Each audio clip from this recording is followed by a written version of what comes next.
Hey, everybody. I'm Rebecca from Thieving Otter Farm, And I'm Leah with Southern Biophiliac Urban Farm. and we are two Chix Coturnix bringing you the scoop Not the poop. on Coturnix quail. Well, today we're going to go on. Bleh.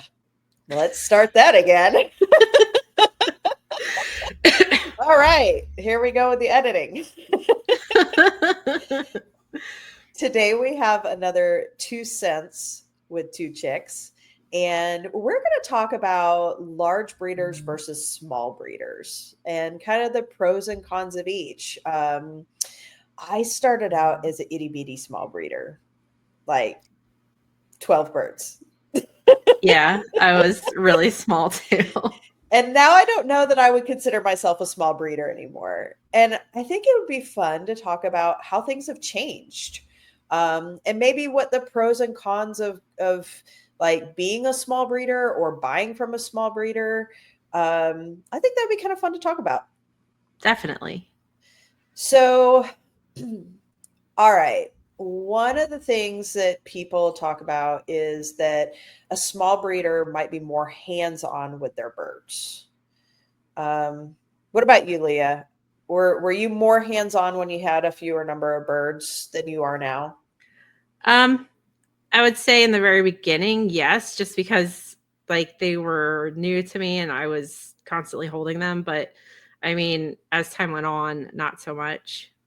Yeah, same thing. I definitely put my hands on my birds multiple times. I still sort them the same way as I did before. They're still going from the hatcher to a brooder, and then a brooder to maybe a grow out pen, and grow out pen to a breeder pen.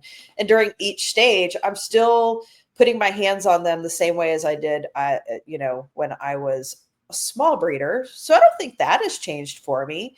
But I'm with you. I probably don't cuddle individual birds like I did Yeah, before.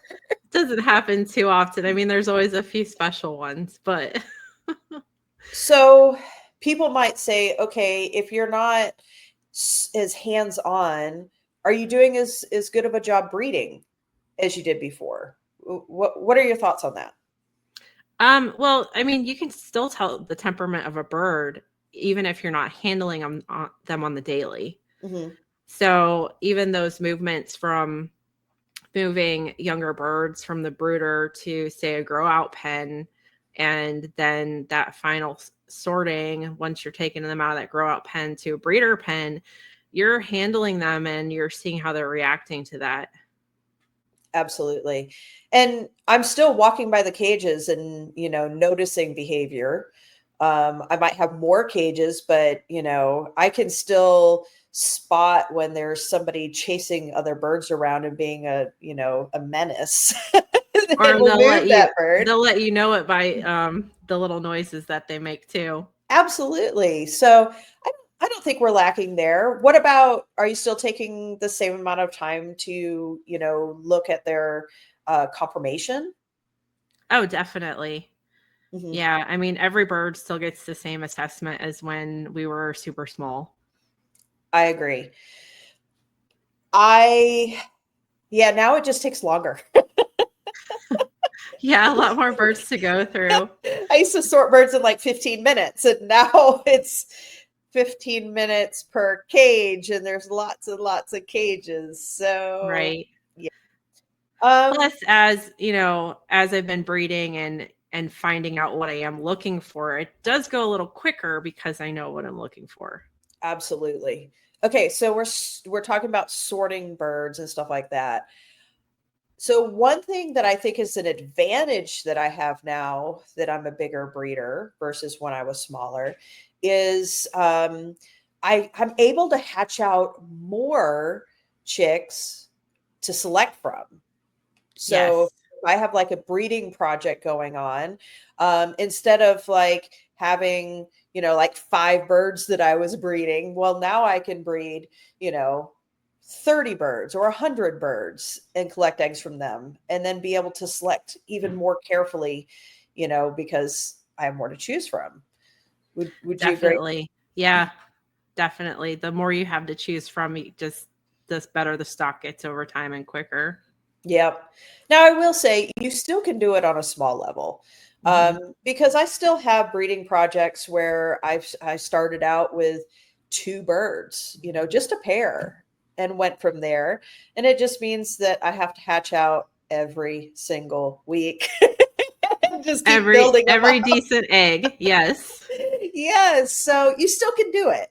Um, but I will say it's a huge advantage to be, you can get further faster by Yeah. hashing out a whole lot at once. Um, I know that now that I'm bigger than I was, so I started out in a room in my basement, which is not optimal. I don't recommend it. We started on my screen and porch. Yeah. So, and it's tiny. Yes. I now have more space for more cages and more projects. Um, and so more projects for me is always a goal. Of course. But it allows me more space to study things. So if something pops up and I go, I don't understand this. What is this? I can have that space to do some test breeding and find out what's going on there. How about you? Yeah. I need project space. That's what keeps it fun and exciting. Yeah, absolutely. I mean, I'm in it. I'm in breeding not to make lots of money, because realistically, you don't make a whole lot of money raising quail. Mm-mm. So there has to be that fun and interesting thing that, Definitely.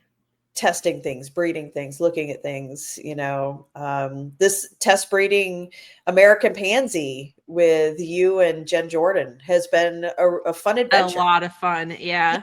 Yeah. Um, so what about, when we were talking about multiple cages and being able to hatch out multiple birds, I think that also leads to talking about genetic diversity. Definitely. So I know one of the questions that I get a lot is, if I buy your eggs and, like, can I breed these birds to each other, or are they going to be inbred? Or do I need to, like, find new blood from someone else for more genetic diversity? What would you say to that? I get that question a lot too. Like for us on our varieties, we keep multiple pens of each variety. So eggs are collected from multiple birds. So inbreeding isn't an issue. Mhm. Yeah. So when I first started out, I had very few numbers of cages, very few numbers of birds. And it would take me a number of days to collect enough eggs to ship out a single line of something. So I did assorted because you Assorted know, the easiest. Yeah. yeah, there's some people that, if they only have a small group of birds, they're going to keep collecting those eggs over, several days to make up an order. Well, after a while, those eggs are not going to be very good. Yeah. So as a breeder now, I have, several pens of each variety. And I'm so busy shipping orders that pretty much an egg is laid and it goes into a box and goes out the door. Yep. So they're super fresh. And, most of my cages have about 16 hens and 3 roosters. And I'm pulling from multiple cages. So, like, nobody's related. Right. so, so no need to go and get fresh blood from somewhere else. Um, but I think that's good too, as far as maintaining my own lines. Um, Definitely. I've got plenty of genetic diversity to maintain my own, as well as, people that are purchasing. Right. Same here. So one of the things that I like about being a bigger breeder is the ability to keep more varieties. Yeah. I think that's one of my favorite things too. Yeah. Because I like to have a little bit of everything. And so, but not all big breeders are like that. I know some people that specialize in one or two varieties. And that's pretty cool too. Yeah, definitely. I'm somebody that likes to dabble in everything. I have to collect them all like Pokemon. So, but I think that, so even as a small breeder, you could, maybe not have lots of different varieties, or you could, and you just don't have as many of each kind. But I think that some small breeders can do a really good job of specializing in certain lines. Definitely. And I've met plenty of them too that are just working on something and they've really made it something amazing. Mm-hmm. That's how I got my start. Is I specialized in black, and just worked for a number of years trying to perfect the line before I sold any. And that's kind of got how I got my head start. Is I was known for those. And then after that, well, then I had to have all the colors. Okay, everybody, thank you for joining us, and we'd love to hear what you think. So be sure to leave us some comments below. And make sure to like and subscribe. It helps us out. Have a great night. Bye.